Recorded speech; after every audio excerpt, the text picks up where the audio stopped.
Hello and welcome to FMBC Bellflower. My name is Zach and I'm going to be walking you through today how to come back to church in a safe and healthy way as we get prepared just to come back in and worship together.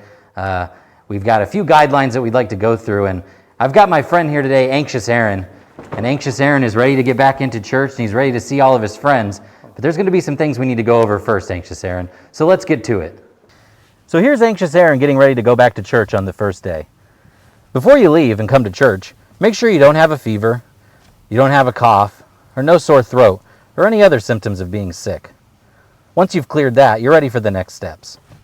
Make sure you bring your mask to church, and make sure you have your Bible, because we won't have any Bibles in the pews at church. Good job, Anxious Aaron.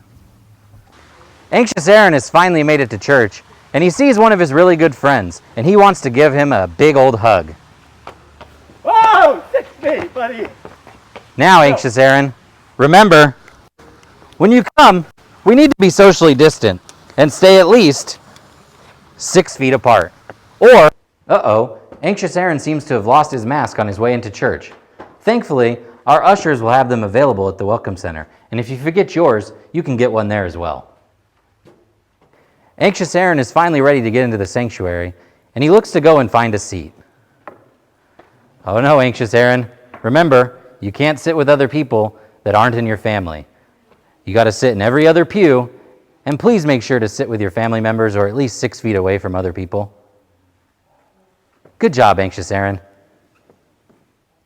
Now for parents of young children, or for those that may be a little unruly like Anxious Aaron, our nursery will be closed during this time, but we will have our fellowship hall available for our parents. Please feel free to take your kids out, and the fellowship hall will be there for you.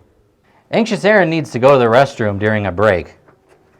However, we're asking that at this time you limit the bathrooms to only 2 people at a time. Sorry, Anxious Aaron, I know you got to go, but you're going to have to hold it till at least one other person comes out. At the end of our service, Anxious Aaron is looking for a place to give his offering. Well, we're not going to be collecting plates at this time, but there will be designated drop boxes located within the church, and we'll make sure we point those out to you. Or, Anxious Aaron, you can always go to fmbcbellflower.org/give and do it there. As we finish services and you prepare to leave, we ask you to continue to maintain social distancing. Remember, Anxious Aaron, you need to stay at least 6 feet away from other people as you leave. Thank you again for your attention, and we thank you for following along with these guidelines so that we can all get back to being together here in church in a safe and healthy manner. And Anxious Aaron, I look forward to seeing you on June 14th.